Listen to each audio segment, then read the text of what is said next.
So now we discuss one special type of relation which is called equivalence relation. So equivalence relation एक special type का relation है जिसमें reflexivity भी है, symmetric है and transitivity है. सो ये तीनों प्रॉपर्टीज़ को सेटिस्फाई करने वाला जो रिलेशन है उसको हम बोलते हैं इक्विवेलेंस रिलेशन. और ये इक्विवेलेंस रिलेशन जो है इसको यूज़ करते हैं हम to partition a given set. किसी सेट का अगर आपको डिसजॉइंट पार्टीशन बनाना हो या डिफरेंट क्लासेस में उसको डिवाइड करना हो एलिमेंट्स को, so that no element of one class is related with any other element of another class. तो एक क्लास का एलिमेंट दूसरे क्लास के एलिमेंट से रिलेटेड नहीं हो आउटसाइड ऑफ दैट क्लास, तो ऐसी क्लास बनाने के लिए इक्विवेलेंस रिलेशन का यूज़ करते हैं. Okay, so two different classes जो इक्विवेलेंस रिलेशन से हम जो क्लासेस बनाते हैं डिफरेंट क्लासेस, उन क्लासेस के जो एलिमेंट्स हैं वो आउटसाइड ऑफ द क्लास किसी से रिलेटेड नहीं होते. जो भी उनका रिलेशन है वो उस पर्टिकुलर क्लास में जिसमें वो हैं उसी में रहते हैं वो. तो ऐसे रिलेशन को हम बोलते हैं equivalence relation. So let's discuss what is equivalence relation. So here again we take relation on a set A, then it is called an equivalence relation if it satisfies the following properties. That means R is reflexive, reflexivity होना चाहिए, symmetric and transitive. So any relation satisfying these properties on a set A is an equivalence relation on A. For example, let R be the relation on a set of integers, positive integers, and relation is defined by A related to B if and only if A minus B is divisible by 3. Reflexivity is there or not? A related to A if and only if A minus A is divisible by 3. It is true. So A is related to A. Symmetry है क्या? If and only if A minus B is divisible by 3. और A minus B divisible है तो B minus A होगा क्या divisible? A minus B is divisible, then B minus A is also divisible or not? Minus sign को छोड़ दो, minus sign is no significance in division. So A minus B अगर divisible है तो B minus A भी divisible होगा. Difference एक तरह से दो नंबर्स का डिफरेंस जो है वो डिविजिबल ऑफ 3 है. So it is also symmetric. Then transitive है, A minus B and B minus C are divisible by 3. Is it true? A related to B, B related to C if and only if A minus B and B minus C are divisible by 3. if and only if अगर ये दोनों numbers divisible हैं तो क्या होगा? A minus B is some multiple of 3 and also B minus C is some multiple of 3. PQ greater than 0 integers है. So if and only if their sum, if you take the sum A minus B plus B minus C equal to 3 into B plus Q. So इसका meaning क्या है? A minus C is divisible by 3. So if and only if A related to C. So ये relation equivalence है, तीनों properties satisfied इसमें. तो mathematically भी आपको लिखते आना चाहिए. मैथमेटिकली कई बार आपको ज़रूरत पड़ती है. सो वेयर एवर पॉसिबल, जहाँ ज़रूरत हो या जहाँ पर मैथमेटिकल आप लिख सकते हो, आर्ग्यूमेंट दे सकते हो, वो प्रीफरेबल है. Not only in words.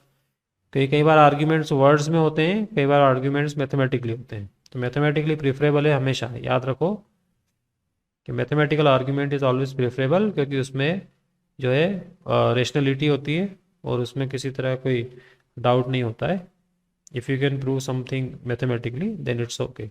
So first ये मैंने आपको बता ही दिया, रिफ्लेक्सिव है.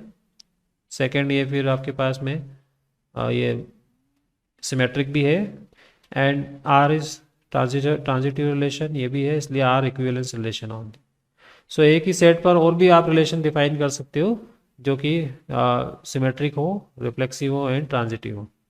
सो you should remember all 3 properties must be there.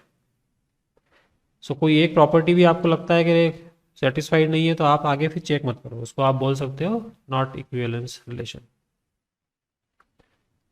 Now what is the use of this definition, और इस रिलेशन का यूज क्या है, तो वो यूज है equivalence classes, to find equivalence classes. So यहाँ इक्विवेलेंस क्लासेस का मीनिंग होगा कि every element is in some class, और उस क्लास के अंदर उस जो भी एलिमेंट्स है वो आपस में रिलेटेड होंगे, लेकिन उस क्लास के आउटसाइड वो किसी दूसरी क्लास के एलिमेंट से रिलेटेड नहीं होंगे। So in this way they form a disjoint class और disjoint partition of given set. तो किसी भी सेट को डिसजॉइंट पार्टीशन के लिए ये इक्विवेलेंस क्लास हम यूज कर सकते हैं। So how to define equivalence class, उसके लिए आपको चाहिए एक इक्विवेलेंस रिलेशन, क्योंकि इस रिलेशन के रिस्पेक्ट में आपकी इक्विवेलेंस क्लास बनेगी। जैसे ही रिलेशन चेंज हुआ you get a new class. So here again we take R be an equivalence relation on A, then the equivalence class of an element A in A is the set। इसको इस तरह से denote करते हैं हम, equal to set of all x in A such that A related to x। So इसके अंदर, इस सेट के अंदर वही एलिमेंट्स आएंगे जो A से रिलेटेड है। Okay, so in this way it forms a class जिसको हम बोलते हैं इक्विवेलेंस क्लास ऑफ ए। सो अभी जो हमने एग्जांपल लिया था ऊपर, अगर आपसे पूछे कोई equivalence class of what is the equivalence class of 5, can you give equivalence class of 5, जिसमें हमने अभी डिफाइन किया था A minus B is divisible by set of integer पे हमने अभी डिफाइन किया था divisible by 3। Can you give this equivalence class of 5। So 5 के साथ में 5 किसके से रिलेटेड होगा, सेट ऑफ पॉजिटिव इंटीजर लें हम तो वो सारे नंबर्स जिनसे 5 का डिफरेंस डिविजिबल हो 3 से बाय 3 से, तो कौन कौन से आएंगे, 5 माइनस 2 तो 2 आ जाएगा, 5 माइनस 3 आएगा क्या, 5 माइनस 5 आ जाएगा, 5 माइनस 6 आएगा क्या, 8। बस यहाँ आप 3 के उस पर लिख दो आप डिफरेंस पर। ये सारे एलिमेंट जो हैं 2, 5, 8, 11, 14 और इन्फिनिटी तक सेट ऑफ पॉजिटिव इंटीजर्स ले रहे हैं, इसलिए नेगेटिव भी होते तो उसमें हम नेगेटिव भी लिख देते। सिमिलरली अगर आपसे कोई पूछे 7 का इक्विवेलेंस क्लास क्या है, ओके, वन इंपॉर्टेंट ऑब्जर्वेशन यहाँ पर आप कर सकते हो कि जिस एलिमेंट के आप इक्विवेलेंस क्लास फाइंड कर रहे हो वो खुद तो उसमें होता ही है बिकॉज ऑफ रिफ्लेक्सिविटी। तो यहाँ 7 की इक्विवेलेंस क्लास फाइंड की है तो 7 ऑलरेडी प्रेजेंट है, 5 की फाइंड की है तो 5 ऑलरेडी प्रेजेंट है। So in this way equivalence class जो है वो कभी भी एम्प्टी नहीं होती है, एटलीस्ट वो सिंगल एलिमेंट तो होता ही है। And also if you find equivalence class of 1, can you give equivalence class of 1, 1 तो होगा इसे इसमें 4, okay, can you give equivalence class of 8। तो इनमें क्या चीज़ आप ऑब्जर्व कर रहे हो, इसमें 4 इक्विवेलेंस क्लासेस लिखी है मैंने। So what are the observations, ये सभी डिफरेंस डिविजिबल बाय 3 है, ये 5 से इन सब का डिफरेंस इंडिविजुअल डिफरेंस लोगे तो डिविजिबल बाय 3 है, ये भी डिविजिबल बाय 3 है, इसमें भी डिविजिबिलिटी है 3 से। तो इसमें के हाँ सेट ऑफ पॉजिटिव इंटीजर्स लिया इसलिए, वो पिछले वाले एग्जाम्पल को ले रहे हैं हम डिविजिबल बाय 3 में, तो यहाँ पॉजिटिव इंटीजर्स ही खाली पॉजिटिव इंटीजर्स ही देखना है डिफरेंस। तो इन चारों में अगर आप कुछ ऑब्जर्वेशन देखो तो सबसे पहली चीज़ है कि जो जिस एलिमेंट की इक्विवेलेंस क्लास हम फाइंड कर रहे हैं वो तो ऑलरेडी प्रेजेंट है उस क्लास के अंदर। 7 की है तो 7 प्रेजेंट है यहाँ पर, 5 की तो 5 है, 1 की है तो 1 है, 8 की है तो 8 है। एक तो ये ऑब्जर्वेशन हो गया important. So equivalence class is never empty, कभी भी वो एम्प्टी नहीं होती है, उसमें वो खुद तो होता ही है। सेकेंड इंपॉर्टेंट ऑब्जर्वेशन अगर आप देखोगे, so equivalence class of 5 and equivalence class of 8 ये सेम है दोनों। तो सेम इसलिए है बिकॉज कोई भी एलिमेंट ले लो आप इक्विवेलेंस क्लास ऑफ 5 का, उसमें उस एलिमेंट की अगर इक्विवेलेंस क्लास फाइंड करोगे तो वो वही क्लास आएगी जिसमें वो है। तो किसी भी एलिमेंट की क्लास इक्विवेलेंस क्लास वही होगी जिस क्लास में वो है। जैसे यहाँ 1 का देखो, सॉरी 7 का देखो आप और 1 का देखो, 7 और 1 की दोनों इक्विवेलेंस क्लास इक्वल है क्योंकि 7 एंड 1 दोनों एक दूसरे की इक्विवेलेंस क्लास में, इसलिए दोनों क्लास सेम आएगी। तो ये दो बहुत इंपॉर्टेंट ऑब्जर्वेशन हैं। And also you can C one more observation कि 5 एंड 7 की इक्विवेलेंस क्लास में कुछ कॉमन है क्या? 5 एंड से कुछ भी कॉमन नहीं है। सिमिलरली 5 एंड 1 की ले लो, 5 एंड 1 में भी कॉमन नहीं है। सो ये 4 इक्विवेलेंस क्लास बनी है, और भी बन सकती है। तो 4 इक्विवेलेंस क्लासेस हैं जिनके अंदर कोई भी चीज़ कॉमन नहीं है, कोई भी कॉमन नहीं है। ठीक है। सिमिलरली आप अगर 6 की इक्विवेलेंस क्लास फाइंड करोगे तो 6 की इक्विवेलेंस क्लास जो 3 की क्लास है वही रहेगी, 3 की जो क्लास है वही 6 की रहेगी। ठीक है। तो उसमें एलिमेंट आएंगे, एक तो 0 आ जाएगा, एक 6 आ जाएगा, सॉरी हाँ 0 आएगा, 6 आएगा, 9 आएगा एंड सो ऑन। 6 की भी वही क्लास आनी है। सो इस तरह से आप ऑब्जर्वेशन जो है वो इसकी प्रॉपर्टीज़ भी हो गई है। इक्विवेलेंस क्लासेस की जो प्रॉपर्टीज़ हैं वो एक तो ये है कि एम्प्टी नहीं होती है। सेकंड है कि 2 इक्विवेलेंस क्लासेस में अगर are equal then both the elements are related, if and only if लगा हुआ है। ठीक है। एंड थर्ड आप देख सकते हो कि इक्विवेलेंस क्लासेस अगर एम्प्टी नहीं है, non empty, then both the classes are equal. अगर इनके इंटरसेक्शन में कुछ कॉमन है इसका मतलब है कि दोनों क्लासेस सेम है।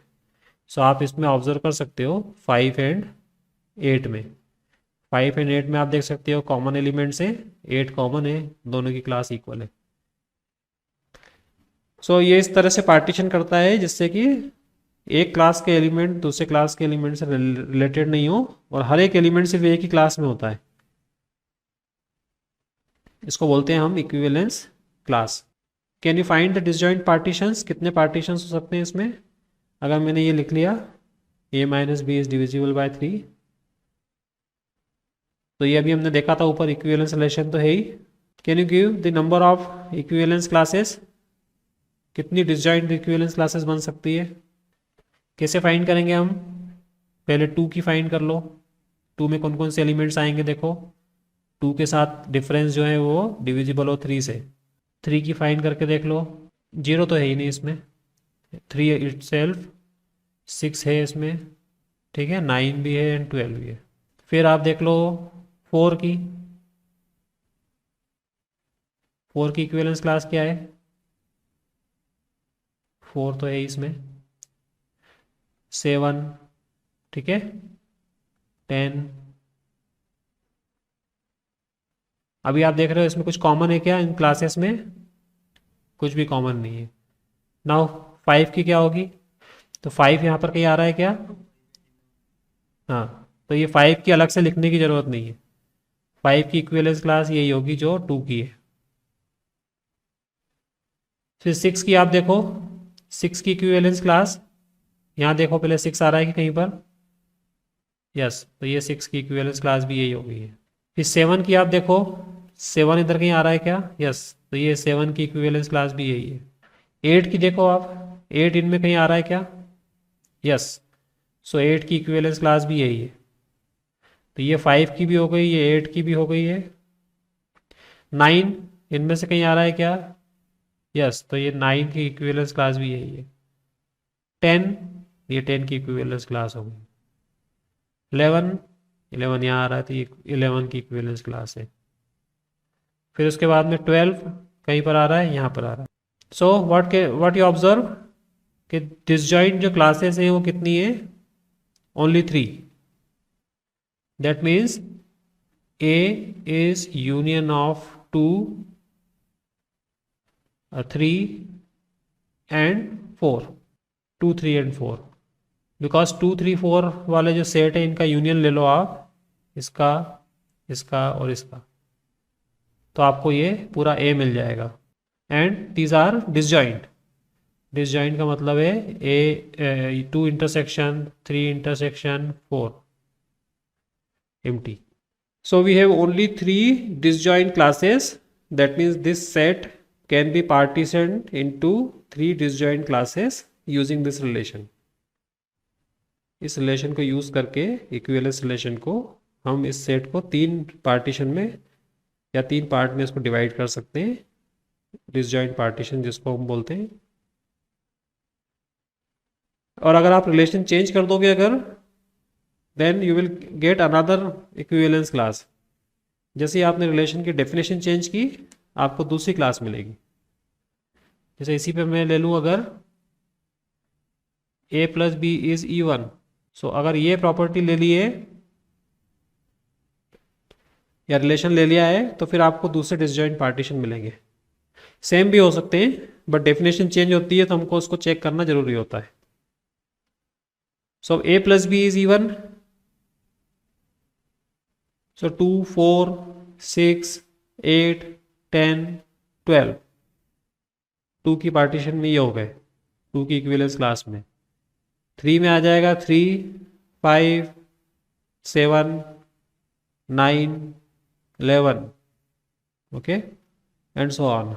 वहाँ भी आप देख सकते हो कितनी बनेगी क्लासेस। ठीक है, डिसजॉइंट पार्टीशन हो गए।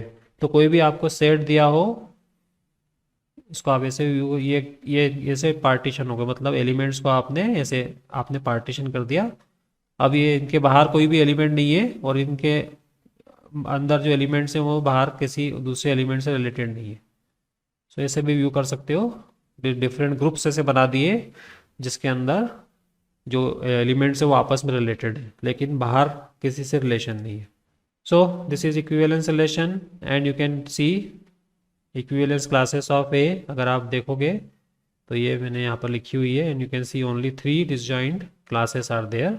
सो here partitions of the sets are equivalence class of 2, equivalence class of 3 and equivalence class of 4।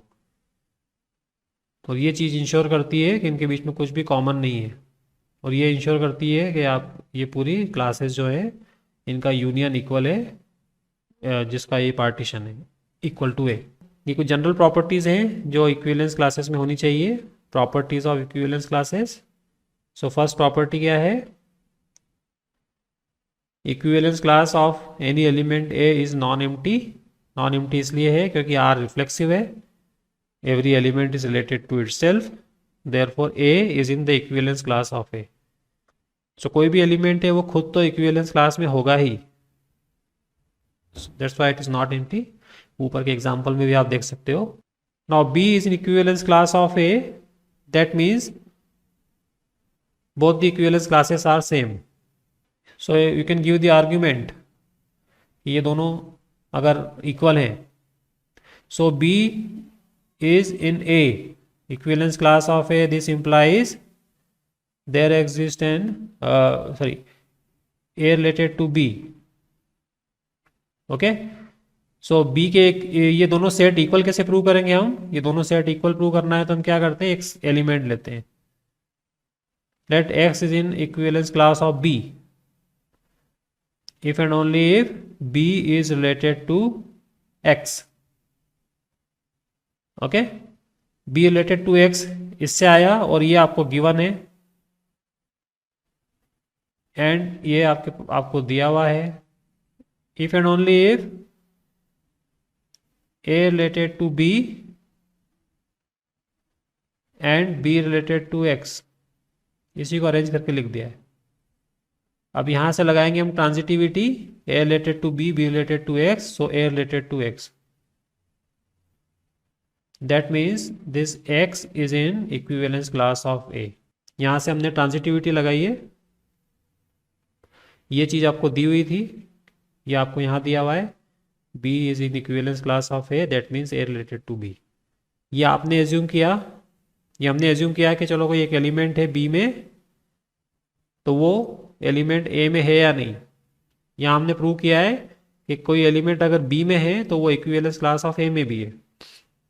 इसका मतलब है कि दोनों सेट इक्वल है। इस सेट की इक्वलिटी इस तरह से प्रूव करते हैं, अगर A इक्वल टू बी है तो हम ये चीज़ प्रूव करते हैं, A is subset of B and B is subset of A। ये आपको पता है। सो इसका मीनिंग है कि एक एलिमेंट यहाँ से लेके देखें हम तो वो मालूम पड़े कि वो B में भी है, फिर हम एक एलिमेंट यहाँ ले लें Y और उसको बता दें कि वो A में भी है। So in this way this two are equal. तो वही हमने किया है, एक एलिमेंट हमने लिया इक्विवेलेंस क्लास ऑफ बी से, और मालूम पड़ा कि वो इक्विवेलेंस क्लास ऑफ ए में भी है, तो इसका मतलब है कि दोनों क्लास इक्वल है। तो ये ऑब्जर्व भी किया हमने अभी ऊपर। Two equivalence classes are equal, that means A and B are related. दो इक्विवेलेंस क्लास इक्वल है, इसका मतलब है कि दोनों एलिमेंट्स रिलेटेड है। सो कैसे प्रूव करेंगे इसको? Two classes are equal, so let X is in A, it is also in B. कोई एलिमेंट लिया जो दोनों में है, इसका मतलब है कि A related to X and B also related to X. This implies a related to x and x related to b। ये मैंने लगाया है यहाँ पर सिमेट्री, इसको मैंने सिमेट्री से लिखा है। This implies a related to x and x related to b, that clearly means a related to b। So आप if and only if दोनों साइड यूज कर सकते हो। So if two equivalence classes are equal, that clearly means both the elements are related। So हमने एक element लिया जो दोनों में है, उसकी हेल्प से हमने एक तरह से ब्रिज बना लिया ये ए और बी के बीच के रिलेशन का। सो ये ट्रांजिटिविटी के कारण आपको मालूम पड़ा कि ये ए एंड बी दोनों रिलेटेड है।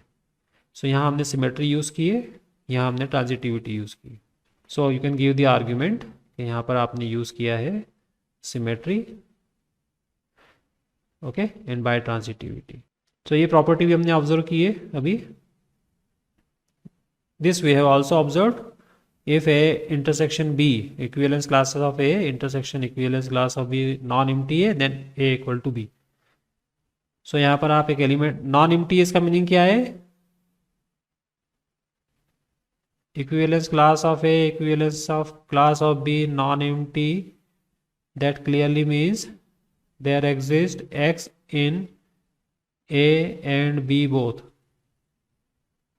this means X is in A and X is in B। that means A related to X and B related to X। that means A related to B। ऊपर वाला argument लिया हमने। So A equivalence class of A equal to equivalence class of B। यहाँ पर आप if and only if argument लेके काम कर सकते हो। सो ये वाला जो आया है ऊपर वाले से आया, अभी हमने रिजल्ट प्रूव किया है ऊपर थर्ड नंबर का। So this is by the third property. So ये कुछ इक्विवेलेंस क्लासेस की प्रॉपर्टीज हैं, ऑलरेडी हमने ऑब्जर्व कर ली थी। Then union of all equivalence classes equal to A, तो पता ही है अभी हमने किया है। कोई भी एलिमेंट A का ले लो तो वो किसी न किसी इक्विवेलेंस क्लास में होगा, बट एक में ही होगा, ये हमने ऊपर से क्लियर है फोर्थ नंबर प्रॉपर्टी से। Now we take an example, ये एक इंपॉर्टेंट एग्जांपल है। Look at this example, read करो जरा इसको। Let n be a positive integer and s a set of all strings. Okay, यहाँ पे स्ट्रिंग्स ऑफ नंबर्स हैं, 0 1 0 1 की स्ट्रिंग है। ऑल स्ट्रिंग में यहाँ पर वो अल्फ़ाबेट वाले नहीं है। Let n be a positive integer and set of all strings. Define the relation Rn on S by A related to B। यहाँ Rn लिखा हुआ है, इसका कुछ सिग्निफिकेंस है। If and only if either A equal to B or both A and B have at least n characters and the first n characters of A and B are the same, then show that Rn is an equivalence relation on S। and what is the equivalence class of the string with respect to R3? Find the partition of the set S with respect to R3। so अभी इसमें हम assume करते हैं कि S जो है वो set of all string का मीनिंग है कि 0 1 0 1 की स्ट्रिंग है उनमें।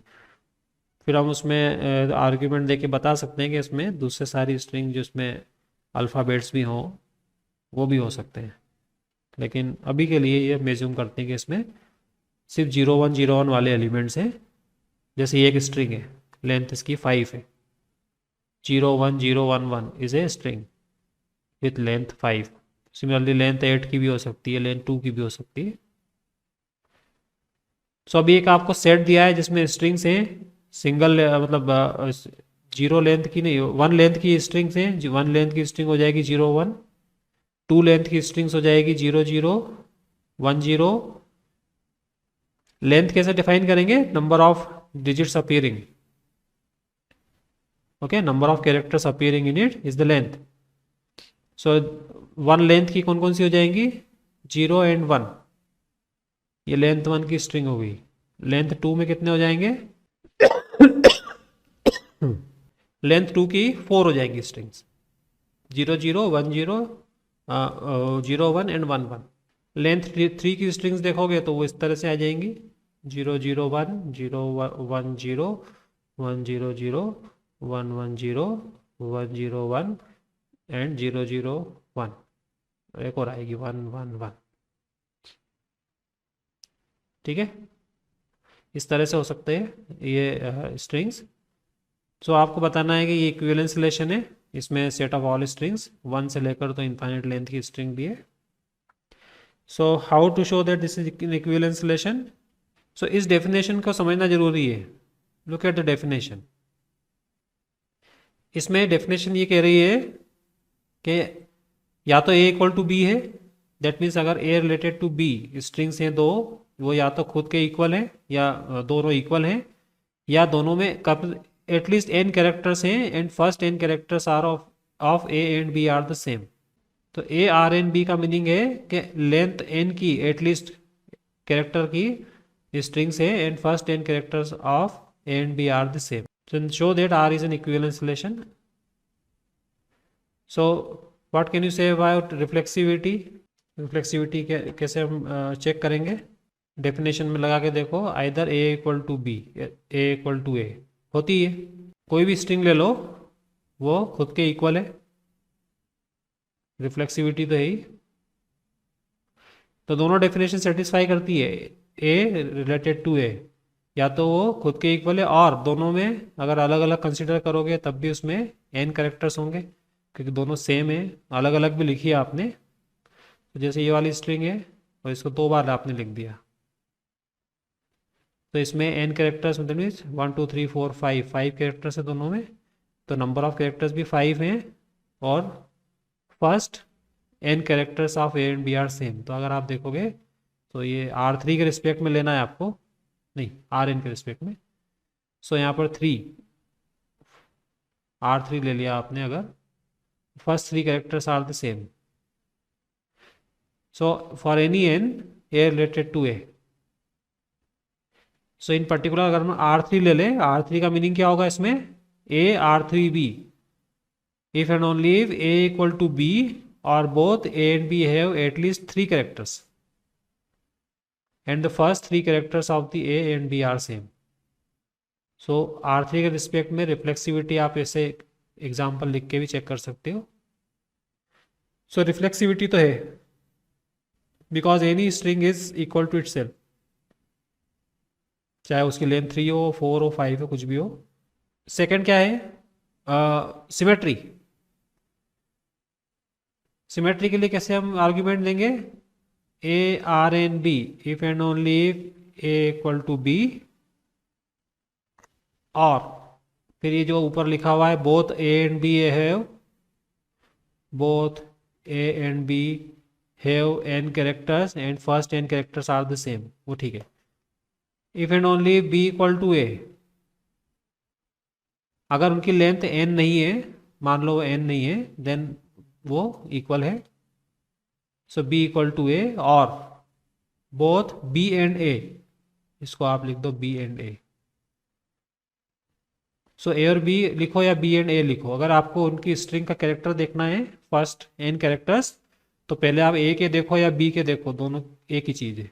अगर वो सेम है तो आप a को देख लो या b को देख लो, फर्स्ट n कैरेक्टर्स जो है वो सेम रहेंगे दोनों के।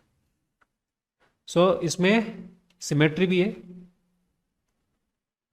Because a equal to b है then b is also equal to a। So ये जो डेफिनेशन है this is for string of length less than n, ये लेस देन n के लिए ये है डेफिनेशन, और n या n से ज़्यादा के लिए डेफिनेशन ये है। अगर आप R3 डिफाइन कर रहे हो तो ऐसी सारी स्ट्रिंग जिनकी कम लेंथ कम से कम 3 है, दैट मीन्स 4 की भी है 5 की भी है, सो 3 में फर्स्ट 3 कैरेक्टर सेम होना चाहिए, बाकी कुछ भी हो सकते हैं। जैसे यहाँ पर आप देखोगे तो 0 1 0 1 1, इसमें R3 लगाया हमने, तो ये 0 1 0 1 1, तो ये देखोगे आपके दोनों आपस में रिलेटेड है, क्योंकि फर्स्ट 3 कैरेक्टर सेम है इसके। ये बाकी के दोनों कुछ भी हो सकते हैं। सो ऐसी सारी स्ट्रिंग्स जिनके फर्स्ट 3 कैरेक्टर सेम है वो आपस में रिलेटेड है, अगर R3 इस तरह से डिफाइन करते हो। सो इसको आप कैसे भी लिख सकते हो, ये अगर आप इसको A ले लो, इसको B ले लो, सो A रिलेटेड टू B आप चेक कर सकते हो कि फर्स्ट 3 कैरेक्टर सेम है। अगर आप इसको उल्टा भी लिखोगे B रिलेटेड टू A, तब भी कोई फर्क नहीं पड़ेगा, B is also related to A, क्योंकि इसके फर्स्ट 3 कैरेक्टर्स भी सेम है, लास्ट के दोनों के अलग अलग है। इसको 10 लिख, ये 10 सॉरी। सो R3 के रिस्पेक्ट में आप 0 1 0 1 1 या 0 1 0 1 0 इस तरह से स्ट्रिंग ले लो, दो अलग अलग, तो उनकी फर्स्ट 3 कैरेक्टर्स को अगर देखेंगे तो वो R3 की डेफिनेशन को सेटिस्फाई करें।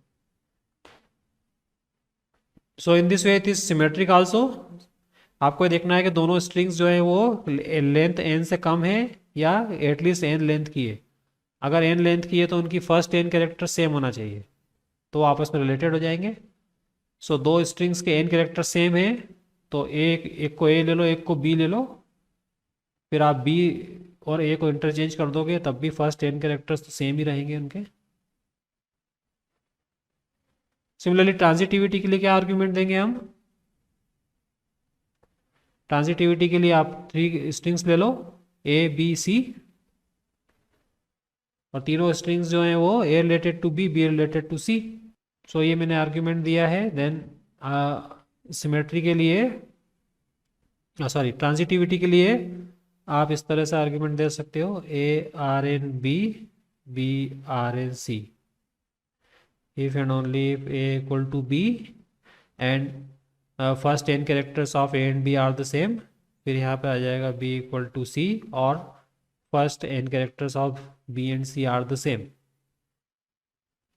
ठीक है, सो A इक्वल टू B ले लिया, B equal to C, then A equal to C। इसमें 4 अलग अलग केस बना सकते हो आप, A equal to B and B equal to C, so A equal to C automatically. ठीक है, देन दूसरा केस है A R एंड B, यहाँ फर्स्ट n कैरेक्टर सेम है, अगर एटलीस्ट n लेंथ की है दोनों, यहाँ B भी अगर एटलीस्ट n लेंथ की है, सो B अगर n लेंथ की है एटलीस्ट, तो C भी एटलीस्ट n लेंथ की हो जाएगी because of this. So in दोनों को लेके एक केस बनेगा। What does it mean? इसका मीनिंग है कि A एंड B में एटलीस्ट n कैरेक्टर्स हैं and first n characters are the same.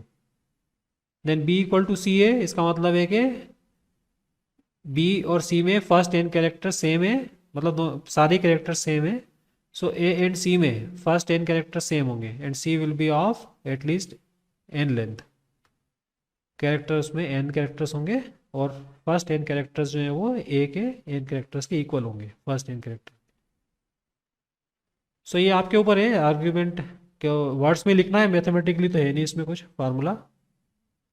So proper आप देकर आर्ग्यूमेंट देकर लिख सकते हो। सो आर एन ट्रांजिटिव है उसके लिए आर्ग्यूमेंट इस तरह से आप दे सकते हो। सो मैंने अभी इसको एक्सप्लेन कर दिया है कैसे आर्ग्यूमेंट देना है।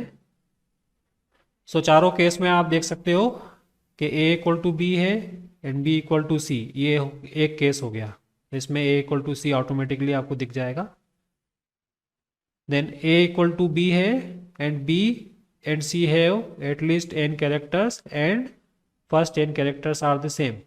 So A equal to B and B and C में n characters equal हैं, so A and C में first n characters equal हो जाएंगे। So यहाँ argument इस तरह से आप दे सकते हो। So next आपको जो फाइंड करना है वो है the equivalence class of 0 1 0 1 1। तो जल्दी से आप बताओ इक्विवेलेंस क्लास ऑफ 0 1 0 1 1 कौन कौन से एलिमेंट्स आएंगे इसमें? ये तो है ही सही। अब बताओ कौन कौन से एलिमेंट्स आएंगे? इसकी लेंथ 5 है, इसका मीनिंग है एटलीस्ट 5। फिर 5, ये तो हो गए 3 लेंथ और 4th लेंथ के हो गए, 5 लेंथ का भी आ जाएगा, 6 लेंथ के भी आएंगे, 0 1 0 0 ना, 0 1 0 0 1 एंड सो ऑन। सो इस सेट के अंदर ऐसे सारे एलिमेंट्स आएंगे एस के जिसमें ये फर्स्ट 3 कैरेक्टर सेम है और लेंथ कुछ भी हो, एटलीस्ट 3 से ज़्यादा। 3 से कम वाले नहीं आएंगे ना, 3 से कम वाले खुद से रिलेटेड है, ऐसा डेफिनेशन में है। तो ये इक्विवेलेंस क्लास समझ में आई इसकी कैसे बनी with respect to R3। So R3 की डेफिनेशन क्या होगी, ए R3B की A इक्वल टू B और both A and B have at least n characters, n characters है ना, and first n characters are the same. तो डेफिनेशन जो लिखी हुई है वो अब यहाँ लिखना डिफिकल्ट है, इसलिए मैं वर्ड्स में बोल देता हूँ ऐसे orally. A equal to B और first A 3 characters are same, 3, both A and B have at least 3 characters and first 3 characters are the same. So इसमें सारे आ जाएंगे, तो इसकी जो इक्विवेलेंस क्लास है वो इस तरह से बनेगी। ठीक है, अब इसमें वो 3 लेंथ वाला नहीं लिखा हुआ है, 0 1 0 एक एलिमेंट और इसमें आएगा।